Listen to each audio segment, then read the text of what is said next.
एक ऑटो एक बड़े से स्कूल के बाहर आकर रुका और उस ऑटो में से एक लड़की बाहर निकली। लगभग से 23 साल की वो लड़की दिखने में काफ़ी खूबसूरत थी, लेकिन जितनी वो खूबसूरत थी इतनी ही वो गंभीर भी नज़र आ रही थी। चेहरे पर किसी तरह के कोई एक्सप्रेशंस नहीं थे। माथे पर ब्लैक कलर की बिंदी और होठों पर न्यूड लिपस्टिक, कानों में उसने छोटी छोटी सोने की बालियां पहन रखी थी और गले में एक गोल्ड चैन थी। दोनों हाथों में दो दो कांच की चूड़ियाँ। पता नहीं चल रहा था कि वो लड़की शादीशुदा है या फिर कुंवारी या कुछ और। इस वक्त कुछ भी कहा नहीं जा सकता था। अब वो लड़की स्कूल के अंदर की तरफ आई, जहाँ पर प्रिंसिपल ने ही उसे बुलाया था। तकरीबन 5 मिनट बाद वो प्रिंसिपल के ऑफिस में थी और उसने अपनी नज़रों को हल्का सा झुकाया हुआ था। प्रिंसिपल उसकी तरफ देखते हुए बोली, देखिए आयत, मैं आपकी कंडीशन समझती हूँ। जिन बच्चों के पेरेंट्स एक दूसरे के साथ नहीं होते वो वैसे ही बहुत बड़े मेंटल ट्रॉमा से गुजर रहे होते हैं, और ऐसे में अगर पेरेंट्स में से कोई एक उनके साथ ना हो तो वो हमेशा उसे ढूंढते रहते हैं, बिल्कुल वैसे ही जैसे शहर। इसलिए मैं कभी भी शहर को लेकर तुम्हें कुछ नहीं कहती हूँ, ना ही मैं शहर को कुछ कहती हूँ, लेकिन आज तो हद ही हो गई। अभी कुछ देर पहले हाई विंग की पेरेंट्स टीचर मीटिंग चल रही थी और उस वक्त शहर की क्लास के सारे बच्चे गार्डन एरिया में थे। वहाँ से एक स्टूडेंट के पेरेंट्स जा रहे थे और शहर उस स्टूडेंट के डैड को अपना डैड कह रही थी। वो उनके पीछे लगातार भाग रही थी। ये तो शुक्र हुआ कि उन्होंने वक्त रहते शहर को संभाल लिया, वरना शहर गिर भी सकती थी और उसे चोट लग सकती थी। और उसे समझाने के बाद कि वो उसके डैड नहीं है, वो फिर भी लगातार रोए जा रही थी, ये बोलकर कि वो उसके ही डैड है। ऐसी बातें अच्छी नहीं लगती है आयत। आयत ने अपनी नज़रों को झुकाकर कहा, I am so sorry ma'am, आइंदा ऐसा नहीं होगा। अगर आप कहें तो मैं उन पेरेंट्स से भी सॉरी बोल सकती हूँ। आप मुझे बता दीजिए वो कौन है, मैं उन्हें पर्सनली जाकर सॉरी बोल दूंगी। प्रिंसिपल मैडम सुषमा वर्मा जी ने अपनी जगह से उठकर आयत के पास आते हुए कहा, तुम्हें किसी को सॉरी कहने की ज़रूरत नहीं है आयत। मैंने तुम्हें यहाँ पर गिल्टी फील करवाने के लिए नहीं बुलवाया है और ना ही तुमसे सॉरी कहलवाने के लिए बुलाया है। आयत ने कुछ नहीं कहा, वो बस यूं ही बैठी रही। और अब सुषमा जी ने उसके कंधे पर अपना हाथ रखा और बोली, देखो आयत, मैं सिर्फ इस स्कूल की प्रिंसिपल नहीं हूँ, मैं तुम्हारी आंटी भी हूँ। तुम्हें पर्सनली जानती हूँ, समझती हूँ, तुम्हारी हर एक बात से वाकिफ़ हूँ। मैं तुम्हें एक ही राय दूंगी कि दोबारा शादी कर लो। जैसे ही उन्होंने कहा, आयत ने तुरंत नज़रें उठाई और बोली, आप जानती हैं मैं ऐसा नहीं करूँगी। सुषमा जी झट से बोली, हाँ मैं जानती हूँ तुम्हें एक पति की ज़रूरत नहीं है, लेकिन शहर का क्या, उसे तो एक बाप की ज़रूरत है ना। आयत तुरंत बोली, नहीं, उसे भी बाप की ज़रूरत नहीं है। दुनिया में बहुत से बच्चे होते हैं जो बिना बाप के पल जाते हैं। मेरी शहर के लिए मैं काफ़ी हूँ। सुषमा जी ने एक गहरी सांस ली और बोली, मैं तुम्हें समझा समझा कर थक गई हूँ आयत, लेकिन तुम हो कि कुछ समझती ही नहीं हो। तो ठीक है, जैसा तुम्हें ठीक लगे तुम वैसा करो। अब से मैं तुम्हें कुछ नहीं कहूँगी, पर एक बार अपने लिए नहीं, शहर के लिए सोचना। तुम्हें मर्दों पर यकीन नहीं है, इसका मतलब ये नहीं कि उसकी लाइफ में कोई हीरो नहीं आ सकता। उसकी लाइफ में उसका सुपर हीरो आ सकता है, वो सुपर हीरो जो उसका डैड होगा। और ज़रूरी नहीं कि अब अगर तुम किसी से शादी करोगी तो वो शहर का सौतेला बाप होगा। दुनिया में बहुत से लोग ऐसे होते हैं जो अपने और सौतेले के फ़र्क को पूरी तरह से मिटा कर रख देते हैं। प्लीज़ इस बारे में सोचना ज़रूर। आयत ने कुछ भी रिएक्ट नहीं किया। अब वो अपनी जगह से उठी और बिल्कुल शांत स्वभाव में बोली, अगर अब आप इजाज़त दे तो क्या मैं शहर को अपने साथ लेकर जा सकती हूँ। वैसे भी उसका स्कूल टाइम ख़त्म होने वाला है, तो मैं उसे अपने साथ लेकर जाना चाहूँगी। सुषमा जी अपनी चेयर पर बैठते हुए बोली, ठीक है, तुम बाहर 2 मिनट इंतज़ार करो, मैं अभी स्टाफ को बोल देती हूँ।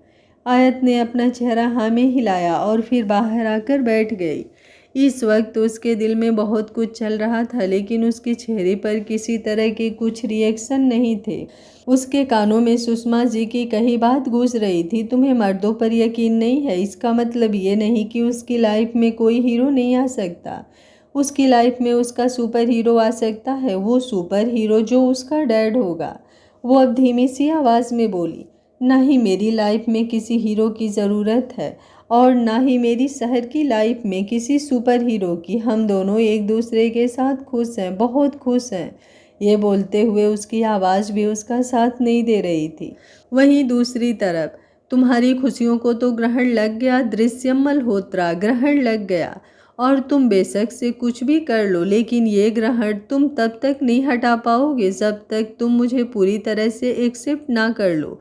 ये केस तुम तब तक मुझसे नहीं जीत सकते जब तक मैं ना चाहूँ, और मैं क्या चाहती यू नो वेरी वेल। ये बोलते हुए एक लड़की एक आदमी के आसपास घूम रही थी। वो लड़की दिखने में लगभग से 23-24 साल की थी और वो आदमी जिसके आसपास वो घूम रही थी वो लगभग से 28 साल का था। उसके चेहरे पर हद से ज़्यादा गुस्सा और हद से ज़्यादा एटीट्यूड झलक रहा था। वो लड़की युविका मुस्कुराई और बोली, तुम्हें आयरा तब तक नहीं मिलेगी जब तक तुम मुझसे शादी नहीं करते। तुम्हें क्या लगता है कोर्ट ने तुम्हें यूं ही शादी करने के लिए कहा है? इस कस्टडी के लिए शादी की डिमांड रखी है? नहीं, ऐसा बिल्कुल भी नहीं है। उन्हें ये सजेशन भी मेरी तरफ से ही दिया गया है और मुझे पता है तुम्हें मुझसे परफेक्ट लड़की तो अपनी शादी के लिए मिल ही नहीं सकती। सो ठीक है ना, ख़त्म करते हैं हम ये लड़ाई। तुम मुझसे शादी कर लो, उसके बाद आयरा भी तुम्हारी और मैं भी सिर्फ और सिर्फ तुम्हारी। ये बोलते हुए उस लड़की युविका की मुस्कुराहट गहरी हो गई थी और उसकी आवाज़ भी। वो अपनी तिरछी निगाहों से दृश्यम की तरफ देख रही थी और अब दृश्यम भी हल्का सा मुस्कुराया और बोला, अगर तुम दुनिया की आखिरी लड़की भी होगी ना तो भी मैं तुमसे शादी नहीं करूँगा मिस युविका खन्ना। दृश्यम मल्होत्रा तुम्हें ये केस जीत कर दिखाएगा। वो अपनी बहन की बेटी को तुम्हारे पास नहीं रहने देगा। Just wait and watch Yuvika Khanna, कैसे तुम्हारे इन पैतरों को मैं तुम्हारे ही खिलाफ यूज करता हूँ। युविका उसकी बात सुनकर हंसते हुए बोली, सीरियसली तुम्हें ऐसा लगता है कि तुम अभी ये केस जीत पाओगे? चलो कोई बात नहीं, तुम्हारी ये गलतफहमी भी 3 दिनों में दूर हो जाएगी। हमारी नेक्स्ट हियरिंग 3 दिन बाद ही है, तो बस मिलते हैं फिर 3 दिन बाद। पर अगर फिर भी तुम इन 3 दिनों के बीच मुझसे मिलना चाहो, मुझसे शादी करना चाहो तो you are most welcome. Khanna mansion के दरवाजे तुम्हारे लिए हमेशा खुले हैं। ये बोलकर वो चेहरे पर एटीट्यूड लिए वहाँ से चली गई और दृश्यम अभी भी अपनी जगह पर खड़ा था। अब उसने एक गहरी सांस ली और फिर धीमी सी आवाज़ में बोला, आयरा बेबी डोंट वरी, तुम्हारे मामू तुम्हें अपने पास जरूर लेकर आएंगे। ये बोलकर उसने एक गहरी सांस ली। तभी उसका असिस्टेंट अमन उसके पास आया और बोला, अब आप क्या करेंगे बॉस? दृश्यम ने एक गहरी सांस ली और बोला, मिस्टर नकुल वर्मा को अभी इसी वक्त मल्होत्रा फार्म हाउस बुलाओ, मुझे उनसे एक इम्पॉर्टेंट मीटिंग करनी है। उसकी बात पर अमन ने अपना चेहरा हाँ में हिलाया और फिर तुरंत फ्रंट सीट पर बैठा। ड्राइवर ने भी दृश्यम के लिए गाड़ी का दरवाज़ा खोल दिया था तो वो तुरंत बैक सीट पर बैठा और फिर उनकी गाड़ी वहाँ से निकल गई। तकरीबन आधे घंटे बाद दृश्यम सोफे पर बैठा था और मिस्टर नकुल वर्मा उनके सामने बैठे थे। वही दृश्यम का केस हैंडल कर रहे थे तो उन्हें ऑलरेडी वो सब पता था जो आज कोर्ट में हुआ। वो दृश्यम की तरफ देखते हुए बोले, लेकिन इसके अलावा आपके पास और कोई ऑप्शन ही नहीं है मिस्टर मल्होत्रा, आपको शादी करनी ही पड़ेगी। आपको या तो मिस युविका खन्ना से ही शादी करनी पड़ेगी या फिर किसी और लड़की से जो तुरंत आपसे शादी कर ले, जिसका या तो कोई ज़रूरत हो या फिर वो कॉन्ट्रैक्ट बेसिस। दृश्यम तुरंत बोला, ओह स्टॉप इट, अपनी बकवास बंद करो, ये यूजलेस बातें मेरे सामने मत करो। इस तरह की शादियां होती हुई मैं सीरियसली में बहुत बार देख चुका हूँ। मेरी ज़िंदगी कोई फिक्शन ड्रामा या कोई सीरियल नहीं है जिसमें मैं एक लड़की को खुद से शादी करने के लिए मजबूर करूँ, उसकी किसी मजबूरी का फ़ायदा उठाऊँ या फिर कॉन्ट्रैक्ट बेसिस पर उसके साथ शादी करूँ। शादी is not a dam joke. अगर आपके पास कोई इससे बेटर सॉल्यूशन है तो मुझे बताइए, वरना आप यहाँ से जा सकते हैं। ये बोलकर वो अब अपनी जगह से उठकर पिलर के पास जाकर खड़ा हो गया, जहाँ उसने एक सिगरेट जलाकर अपने होठों में दबाई और फिर अपना हाथ पिलर पर रख दिया। अब वो सिगरेट के गहरे कस भर रहा था और तभी पीछे से मिस्टर नकुल वर्मा ने कहा, इसके अलावा आपके पास एक और ऑप्शन है मिस्टर मल्होत्रा, लेकिन आई डोंट नो ये ऑप्शन वर्क करेगा या नहीं। उसकी बात सुनते हुए दृश्यम ने पलटकर उनकी तरफ देखा। नकुल वर्मा उम्र में लगभग से 40 साल के थे और वो कोई और नहीं सुषमा वर्मा जो शहर की प्रिंसिपल थी उनके हस्बैंड थे। नकुल की बात सुनकर दृश्यम अब उनके सामने आकर खड़ा हुआ और बोला, जल्दी बताइए वो कौन सा ऑप्शन है, वो सक्सेसफुल होगा या नहीं वो मैं देख लूँगा, कितना वर्क करेगा और कितना नहीं वो भी मैं देख लूँगा। आप बस मुझे वो ऑप्शन बताइए। नकुल वर्मा ने एक गहरी सांस ली और बोले, आयत। दृश्यम ने चौंकते हुए कहा, आयत? अब ये आयत कौन है? नकुल वर्मा हल्का सा मुस्कुराए और फिर उन्होंने दृश्यम से कुछ कहा जिसे सुनकर दृश्यम का दिमाग एकदम से घूम चुका था। तकरीबन 20 मिनट बाद उसने मिस्टर नकुल वर्मा को चुप करवाया और बोला, बस बस अब मैं उसके बारे में और कुछ नहीं सुनना चाहता। जितना आपने मुझे बता दिया उतना काफ़ी है। अब आप मुझे बस इतना बताइए कि वो मुझे मिलेगी कहाँ। मेरे पास ज़्यादा वक्त नहीं है, 3 दिन दिए हैं मुझे कोर्ट ने और 3 दिनों में मुझे उससे शादी करनी है, जिसमें से आज का दिन तो निकल चुका है, तो मेरे पास सिर्फ 2 दिन हैं। मुझे जल्द से जल्द उससे मुलाकात करनी है।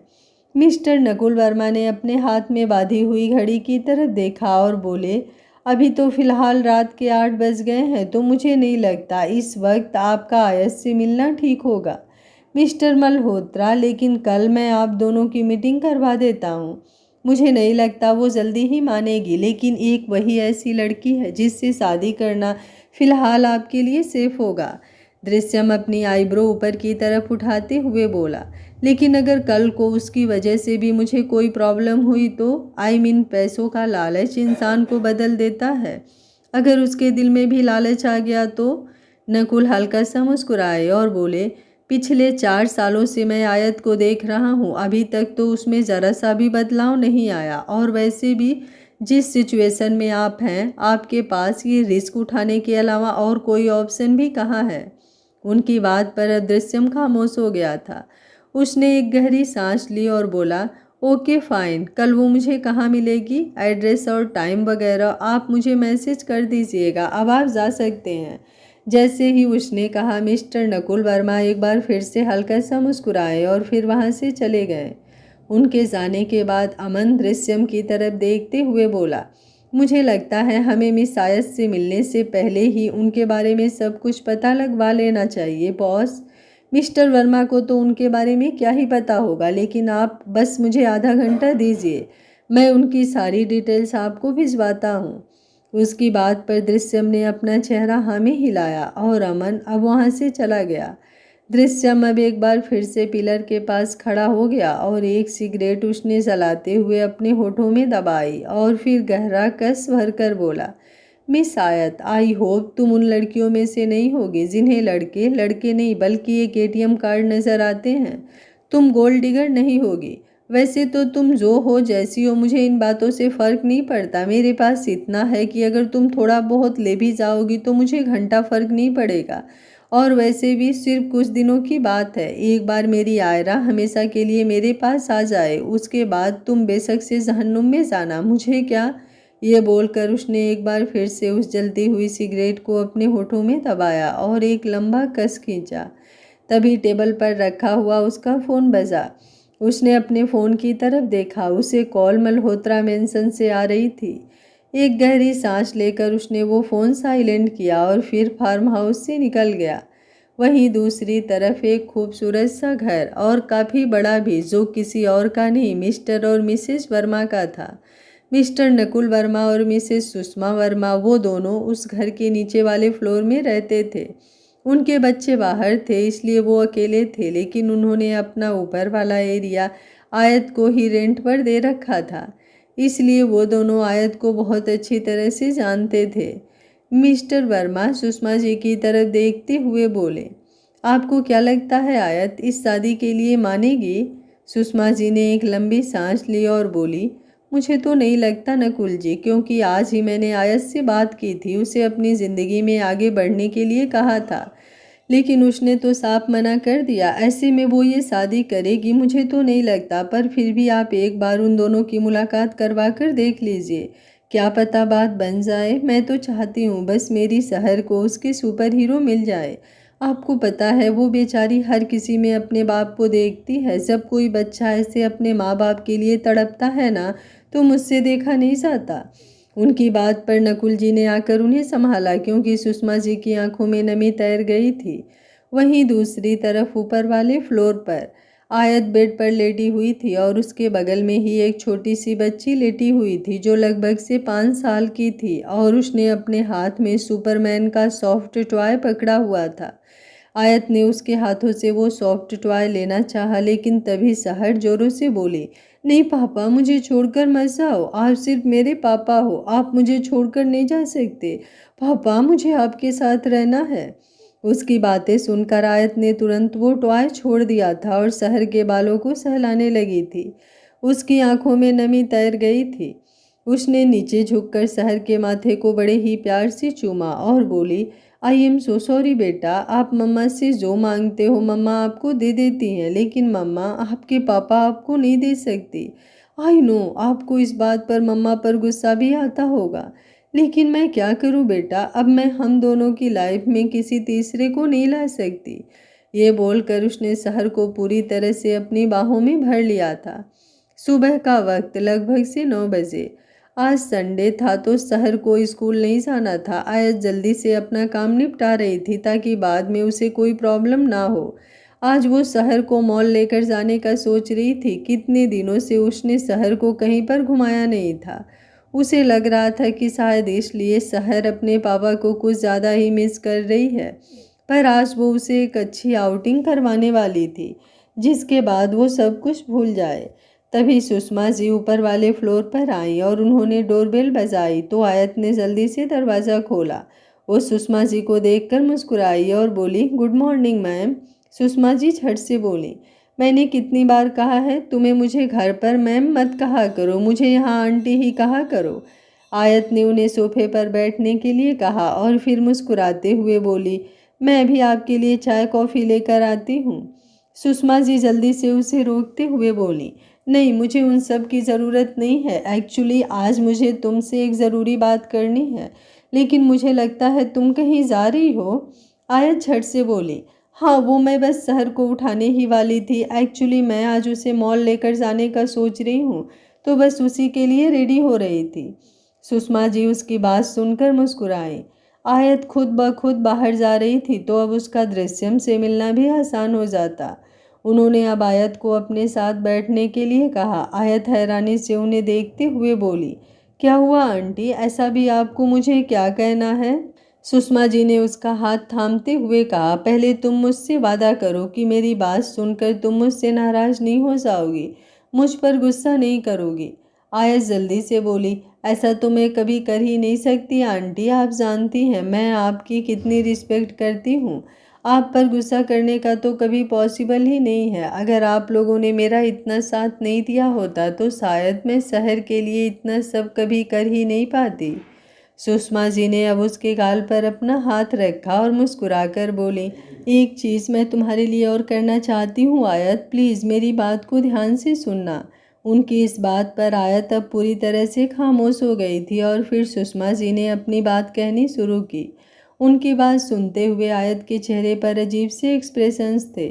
उनकी बात पूरी आराम से सुनने के बाद अभी वो कुछ पल चुप रही और फिर उन्हें देखते हुए बोली, शादी बहुत बड़ी चीज़ होती है आंटी, ये यूं ही किसी के साथ नहीं की जा सकती।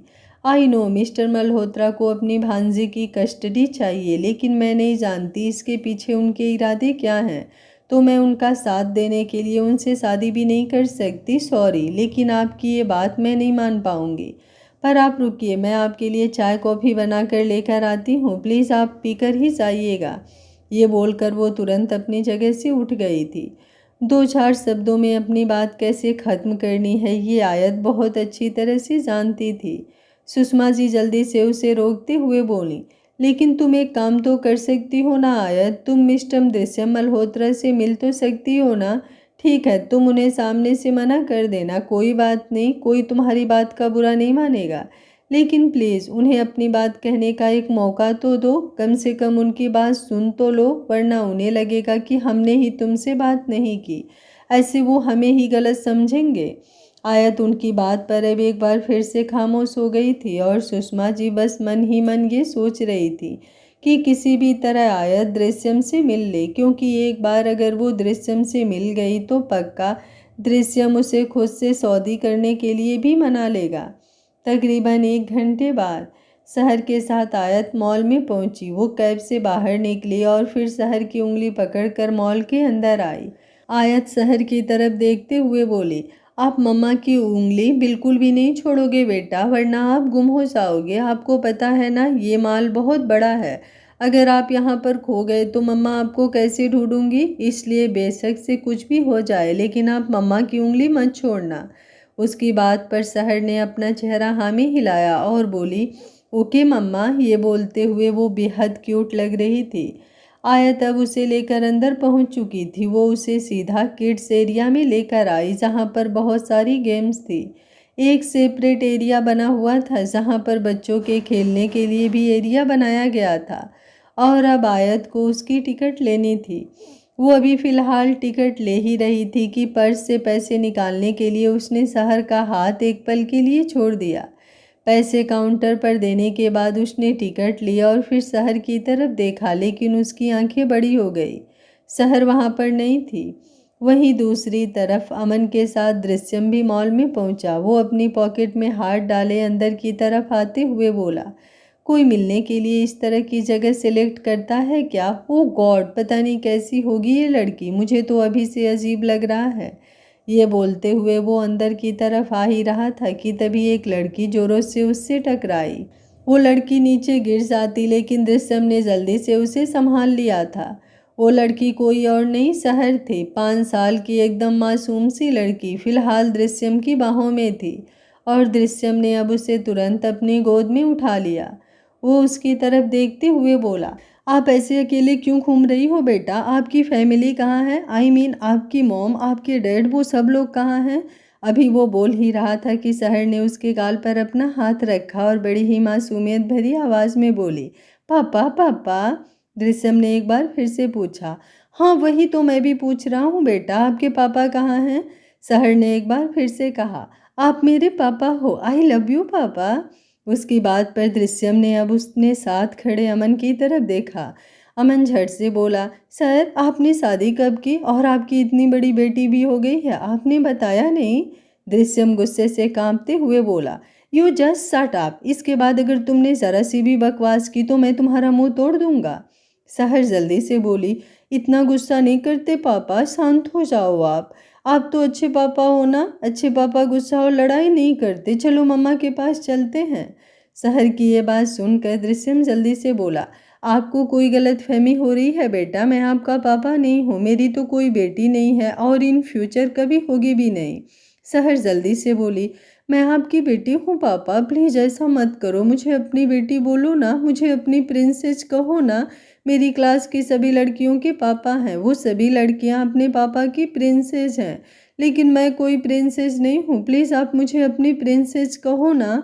उसकी बात पर दृश्यम को अब बहुत ज़्यादा बुरा लग रहा था। उसने शहर के गाल पर अपना हाथ रखा और मुस्कुराते हुए पूछा, आपको प्रिंसेस बनना है? शहर ने तुरंत अपना चेहरा हाँ में हिलाया। अगले ही पल दृश्यम ने अपनी नज़रें इधर उधर घुमाई। सामने ही उसे एक शॉप नज़र आई जहाँ गिफ्ट्स वगैरह मिलते थे। वो तुरंत शहर को लेकर उस शॉप में गया और उसने वहाँ पर पूछा कि क्या वहाँ प्रिंसेस टियारा है। स्टाफ गर्ल ने तुरंत अपना चेहरा हाँ में हिलाया और एक प्रिंसेस टियारा निकालकर दृश्यम की तरफ बढ़ा दिया। दृश्यम ने वो टियारा शहर के सिर पर लगाया और मुस्कुराते हुए पूछा, अब आपको कैसा फील हो रहा है? शहर भी खुश होते हुए बोली, बिल्कुल एक प्रिंसेस जैसा, लेकिन मुझे प्रिंसेस फ्रॉक, प्रिंसेस टंडल और प्रिंसेस पर्स भी चाहिए पापा। उसके मुंह से एक बार फिर से अपने लिए पापा सुनकर दृश्यम जल्दी से बोला, लेकिन मैं तुम्हारा पापा नहीं हूँ बेटा, बट इट्स ओके, जो चीज़ तुम्हें चाहिए वो मैं तुम्हें दिला सकता हूँ, जस्ट वेट अ मिनट। ये बोलकर अब उसने पहले टियारा का पेमेंट किया और फिर साथ में शहर के लिए 2-3 टॉयज़ और ख़रीद लिए। अब उसने वो सारा सामान अमन को दिया और फिर वहाँ से निकलकर एक लग्जीरियस किड्स ब्रांड में आया, जहाँ उसे शहर के लिए अब बाकी सारा सामान मिलने वाला था।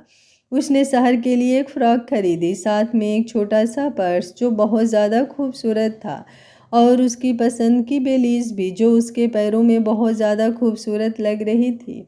उसने ये सब कुछ शहर को पहना दिया था और उसके जो पुराने कपड़े थे वो यूं ही एक बैग में डलवा दिए थे, ताकि वो जब शहर के मॉम डैड से मिले तो वो उन्हें वो सामान सौंप सके। शहर अब दृश्यम की तरफ देखते हुए बोली, पापा आइसक्रीम, मुझे आइसक्रीम भी खानी है पापा, प्लीज़ मुझे आइसक्रीम खिलाओ ना।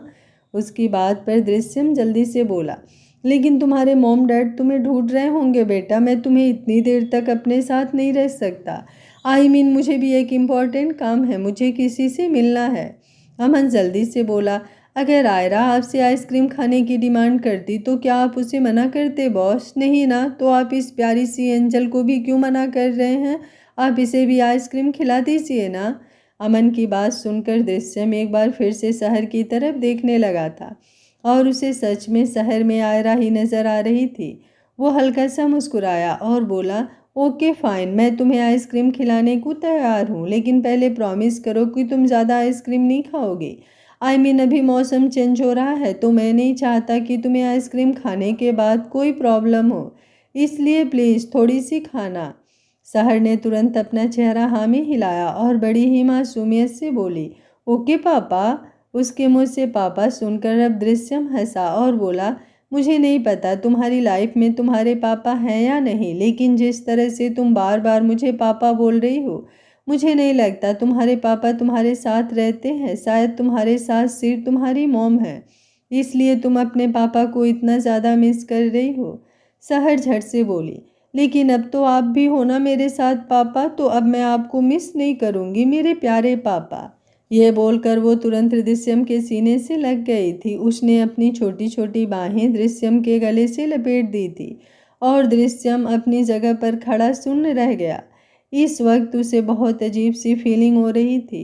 अमन जो उनसे कुछ ही कदमों की दूरी पर खड़ा था, उसने तुरंत उन दोनों की पिक्चर क्लिक करना शुरू कर दिया। दृश्यम जो पूरी तरह से शहर में खोया हुआ था, उसे अमन की इस हरकत के बारे में कुछ पता ही नहीं चला।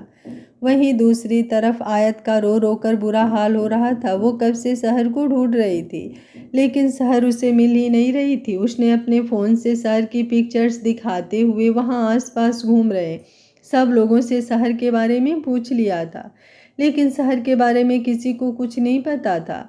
और अब वो माल के गार्ड के पास आई और उसने उसे अपनी प्रॉब्लम के बारे में बताया, तो वो गार्ड जल्दी से बोला, देखिए यहाँ पर हर जगह पर कैमरे लगे हुए हैं, अगर कोई आपकी बेटी को अगवा करके लेकर आए तो तुरंत पता चल जाएगा।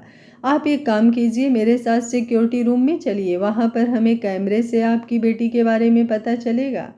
उसकी बात पर आयत ने तुरंत अपना चेहरा हाँ में हिलाया और फिर उस गार्ड के साथ लिफ्ट से होते हुए नीचे सिक्योरिटी रूम की तरफ बढ़ गई। लेकिन अभी ग्राउंड फ्लोर पर आकर उनकी लिफ्ट खुली हुई थी कि उसकी नज़र सामने शहर पर गई, जो दृश्यम का हाथ पकड़कर चल रही थी। दोनों को देखकर आयत के होश उड़ गए थे। उसे दृश्यम के बारे में कुछ नहीं पता था, लेकिन जिस तरह से शहर के कपड़े बदले हुए थे, इस वक्त आयत ने ना जाने क्या क्या सोच लिया था। वो अब जल्दी से उन दोनों की तरफ बढ़ने लगी। वहीं अमन ने शहर के लिए आइसक्रीम पहले ही ऑर्डर कर ली थी और अब शहर के साथ दृश्यम एक टेबल पर बैठा और उसने शहर को आइसक्रीम दी, तो शहर जल्दी से बोली, मैं आइसक्रीम कैसे खा पाऊंगी पापा, मुझसे ये आइसक्रीम नहीं खाई जाएगी, इसे आप ही मुझे खिला दो। उसकी बात पर दृश्यम के चेहरे पर कुछ अजीब से एक्सप्रेशंस आ गए, जैसे वो इस चीज़ में कंफर्टेबल ना हो, क्योंकि उसने अभी तक किसी बच्चे को अपने हाथों से इस तरह से खाना नहीं खिलाया था। लेकिन शहर के लिए वो खुद को नॉर्मल करते हुए बोला, ओके फाइन प्रिंसेस, मैं आपको ये आइसक्रीम खिला देता हूँ, लेकिन प्लीज़ इसके बाद। उसकी बात पूरी होती इससे पहले ही आयत वहाँ पर आई। उसने गुस्से से दृश्यम की तरफ देखा, जिसके हाथ में आइसक्रीम का बाउल था और वो चम्मच में आइसक्रीम लेकर शहर की तरफ बढ़ाने ही वाला था। लेकिन अब आयत ने गुस्से से कांपते हुए दृश्यम का हाथ एकदम से झटकाया और वो आइसक्रीम का बाउल दूर जाकर गिरा।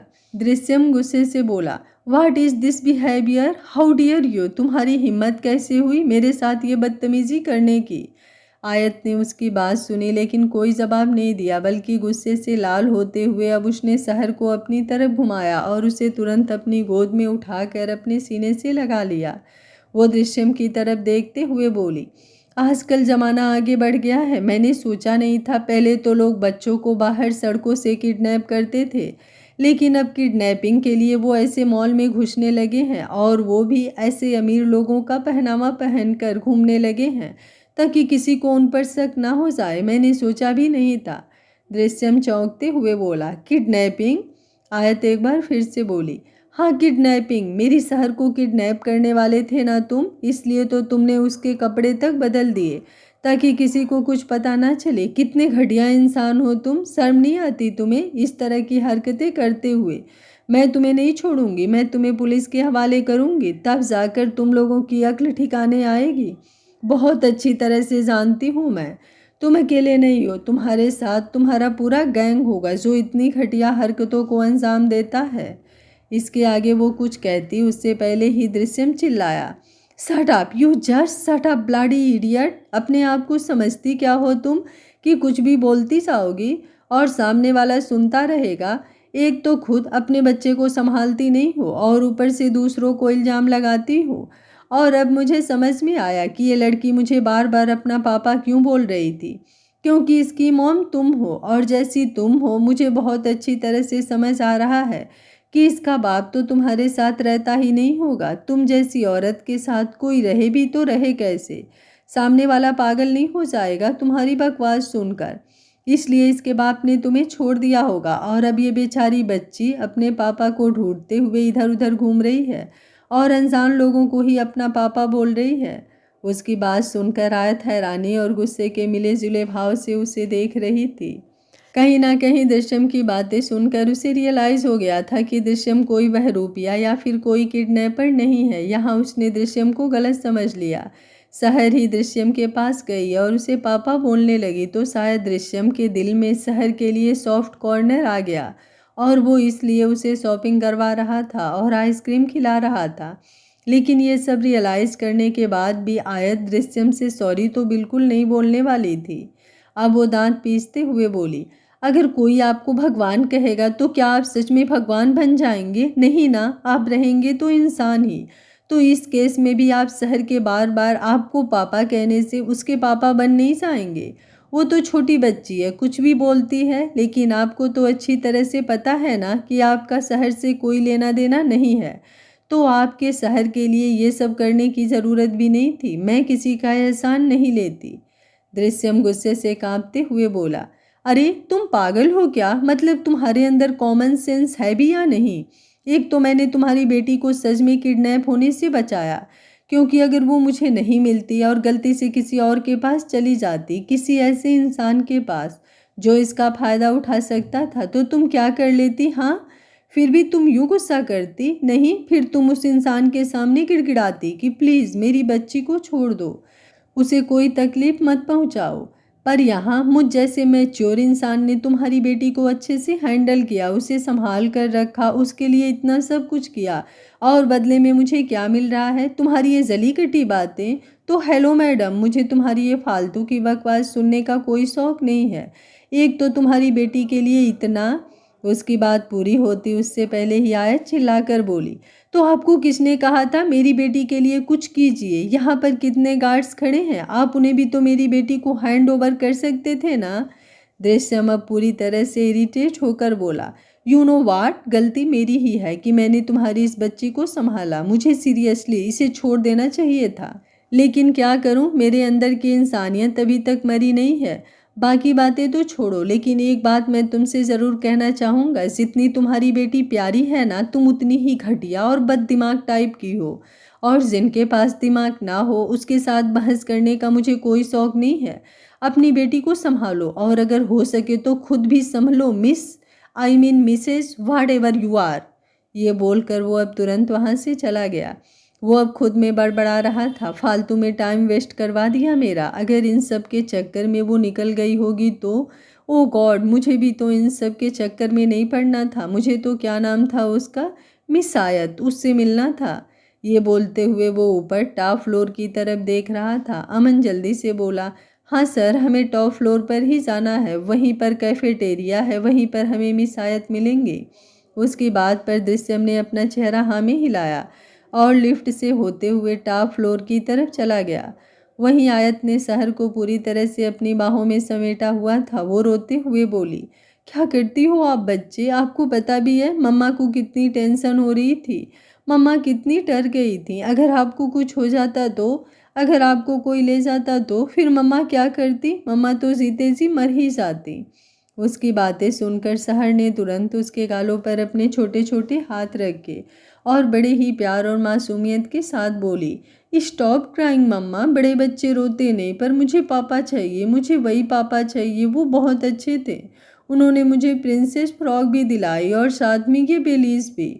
ये बोलते हुए उसने अपने पैरों को टप टप किया। और ये मेरा टियारा, ये बोलते हुए उसने अपने सिर पर रखे हुए टियारा को छुआ। उसे देखते हुए आया तब हंसी और बोली, एक नंबर की पागल हो आप, किसी को भी पापा बोल देती हो। ऐसे नहीं होता है बेटा, यूं ही कोई आपका पापा नहीं बन सकता। इनफैक्ट दुनिया का कोई भी इंसान आपका पापा नहीं बन सकता, क्योंकि आपकी माँ और आपके पापा दोनों मैं हूँ और मैं आपके लिए काफ़ी हूँ। ये बोलकर उसने एक बार फिर से शहर को अपने सीने में समेट लिया था। उसकी धड़कनें अभी भी नॉर्मल नहीं हुई थी। तभी उसका फ़ोन बजा। उसने अपने पर्स से अपना फ़ोन निकाला जिस पर मिसेस सुषमा वर्मा लिखा हुआ था। उसने जल्दी से उनका कॉल पिक किया। सामने से सुषमा जी की आवाज़ आई, कहाँ हो तुम आयत? दृश्यम तुम्हारा इंतज़ार कर रहा है, वो कैफेटेरिया पहुंच गया है, प्लीज़ तुम भी वहां पर चली जाओ। मैं उसे तुम्हारा नंबर दे रही हूँ, वो तुम्हें कॉल कर लेगा। उसकी बात पर आयत ने एक गहरी सांस लेते हुए कहा, ठीक है आंटी, आप उन्हें मेरा नंबर दे दीजिए, मैं उनसे मिल लूँगी। लेकिन मैं एक बार फिर से आपसे यही कहना चाहूँगी कि मैं ये शादी नहीं कर पाऊँगी। मैं बस उन्हें जल्दी से मना करूँगी और वहाँ से निकल जाऊँगी। उसकी बात पर सुषमा जी झट से बोली, ठीक है, तुम पहले उससे मिलो तो सही, बाद में डिसाइड करना कि तुम्हें क्या करना है और क्या नहीं। उनकी बात पर आयत ने कुछ नहीं कहा और कॉल डिस्कनेक्ट कर दिया। अब वो शहर को अपने साथ लेकर ऊपर टॉप फ्लोर पर चली गई थी। वो सारा सामान जो शहर का था वो वहीं पर रखा रह गया था। इन सब से आयत को उस सामान का तो ख्याल ही नहीं रहा था। वो कैफेटेरिया में पहुंची तो उसकी नज़रें इधर उधर घूम रही थी। सामने ही उसकी नज़र दृश्यम पर गई, जो एक टेबल पर बैठा था और अपने फ़ोन पर कुछ देख रहा था। तभी उसने किसी को कॉल करना शुरू किया। उसे देखते हुए आयत ने मुंह बनाया और बोली, ये इंसान यहाँ क्या कर रहा है? कहीं शहर एक बार फिर से इसे देख ना ले। मुझे जल्दी से यहाँ से निकलना होगा, वरना इसे देखकर शहर ने दोबारा पापा पापा चिल्लाना शुरू कर दिया तो प्रॉब्लम हो जाएगी। ये बोलते हुए वो अपने फ़ोन की तरफ देख रही थी कि कब उसे उस इंसान का फ़ोन आया जिससे वो मिलने आई है। तभी उसका फ़ोन बजा। उसने तुरंत कॉल रिसीव किया। इधर से दृश्यम ने भी ब्लूटूथ से बात करना शुरू किया। हेलो मिस आयत। आयत जल्दी से बोली, जी आप मिस्टर दृश्यम मल्होत्रा? दृश्यम झट से बोला, यस, मैं यहाँ आपका आइसक्रीम पार्लर के बाहर वेट कर रहा हूँ। आपको कितना टाइम लगने वाला है? आयत झट से बोली, लेकिन मैं तो यहीं खड़ी। ये बोलते हुए उसकी नज़र दृश्यम पर गई। उसने दांत पीसते हुए कहा, आपने ब्लैक कलर का बिजनेस सूट पहना है क्या? दृश्यम हल्का सा मुस्कुराकर बोला, जी आप मुझे देख सकती हैं क्या? आयत अब और भी ज़्यादा गुस्से से बोली, मैं आपको देख सकती नहीं हूँ, मैं ऑलरेडी आपको देख चुकी हूँ और मेरी तरफ से इस शादी के लिए ना है। पहले सोचा था आपसे मिलने के बाद आपको इस शादी के लिए ना कहूँगी, लेकिन अब तो आपसे मिलने का भी सवाल नहीं बनता, क्योंकि आपसे मेरी मुलाकात ऑलरेडी हो चुकी है। दृश्यम चौंकते हुए बोला, आपकी मुलाकात मुझसे हो चुकी है? लेकिन कब? ये बोलते हुए उसकी नज़र भी आयत पर गई, जो फ़ोन पर बात कर रही थी और गुस्से से उसे घूर रही थी। दृश्यम झट से बोला, तुम वो हो जिसकी बच्ची ने मुझे पापा कहा था? आयत अब सार्किस्टिकली स्माइल करते हुए बोली, बच्चे दिल के मासूम होते हैं, उनसे बहुत सी गलती हो जाती हैं, लेकिन बड़ों को उनकी औकात याद रखनी चाहिए। यहाँ पर मैं आपको कुछ सिखाने के लिए नहीं आई हूँ और ना ही मुझे आपसे कुछ सीखना है, तो मैं चलती हूँ। ये बोलकर उसने कॉल डिस्कनेक्ट किया। वो भी समझ गई थी कि दृश्यम ने उसे देख लिया है और अब उसे दृश्यम के पास जाने की ज़रूरत ही नहीं। उसने फ़ोन पर ऑलरेडी सब कुछ बोल ही दिया था। अब उसने सहर का हाथ कसकर पकड़ा। वहीं अमन दृश्यम की तरफ देखते हुए बोला, क्या हुआ बॉस, उन्हें यहाँ आने में और कितना टाइम लगने वाला है?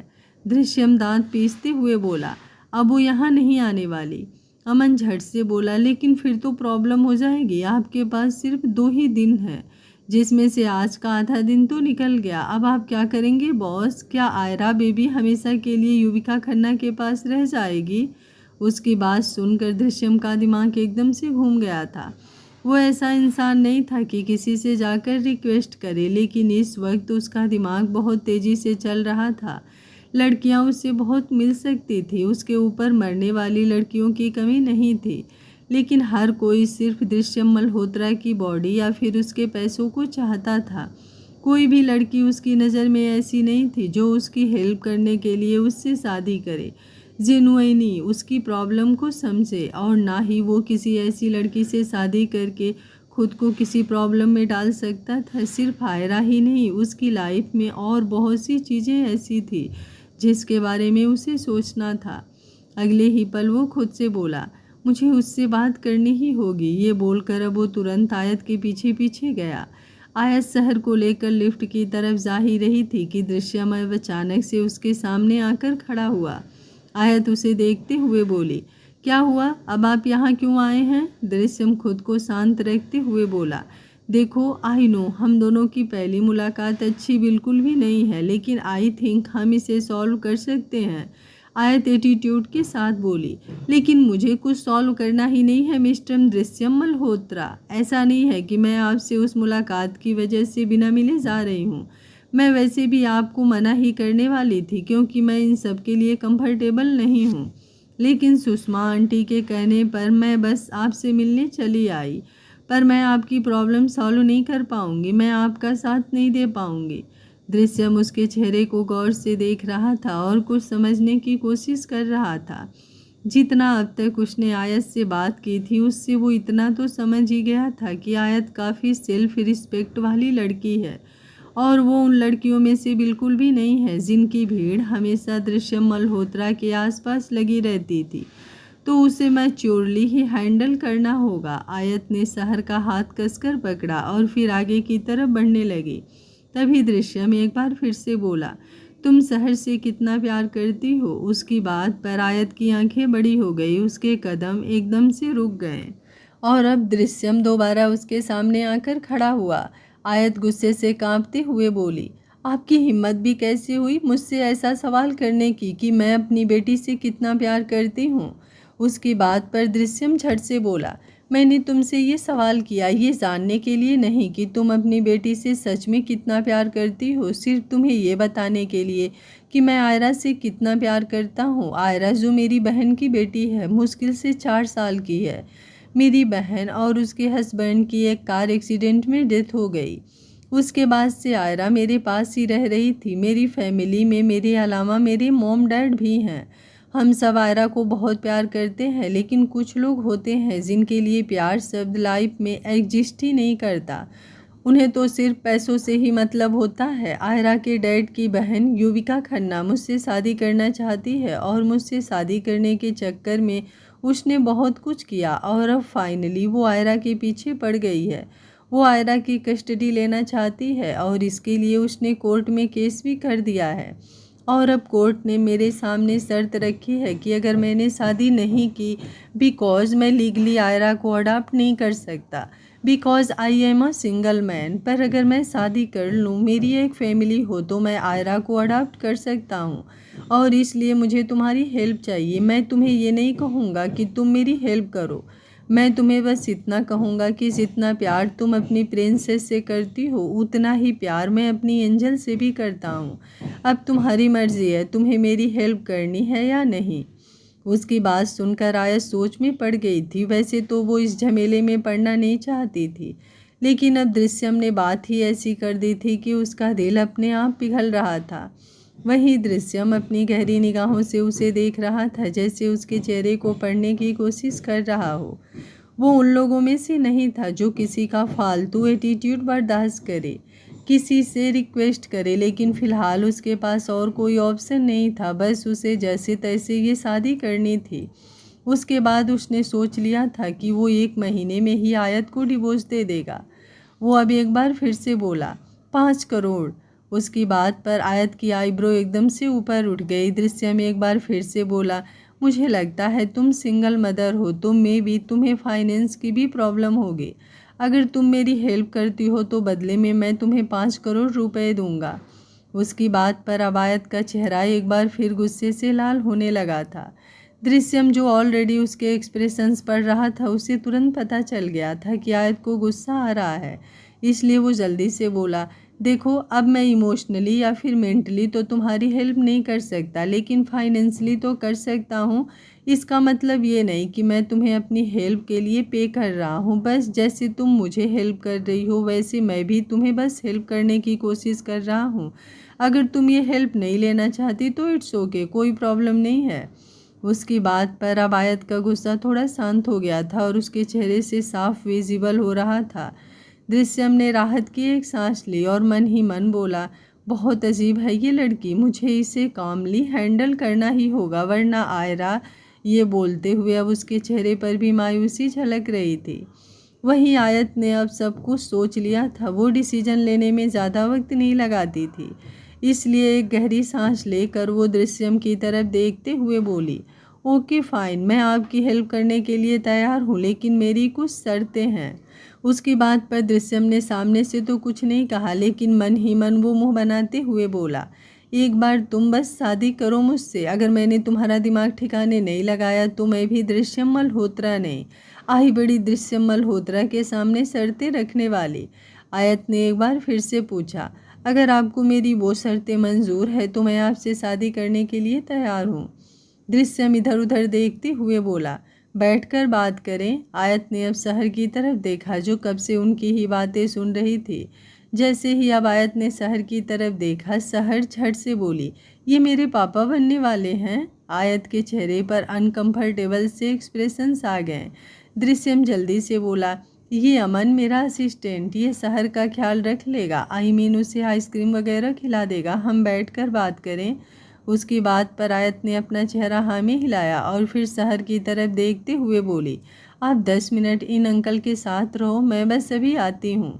उसकी बात पर शहर ने झट से कहा, ओके मम्मा। ये बोलकर वो तुरंत अमन के पास चली गई और अमन उसे आइसक्रीम पार्लर में ले गया और अब दृश्यम और आयत दोनों सामने ही एक टेबल की तरफ बढ़ गए थे। कहानी का पहला पार्ट आप लोगों को कैसा लगा कमेंट बॉक्स में अपनी राय ज़रूर दीजिएगा, मुझे आप लोगों के कमेंट का इंतज़ार रहेगा। अगर कहानी अच्छी लगी हो तो वीडियो को एक लाइक ज़रूर करिएगा। Thank you for watching. मिलते हैं कहानी के अगले भाग में, तब तक स्वस्थ रहिए, मस्त रहिए, अपना ख्याल रखते रहिए।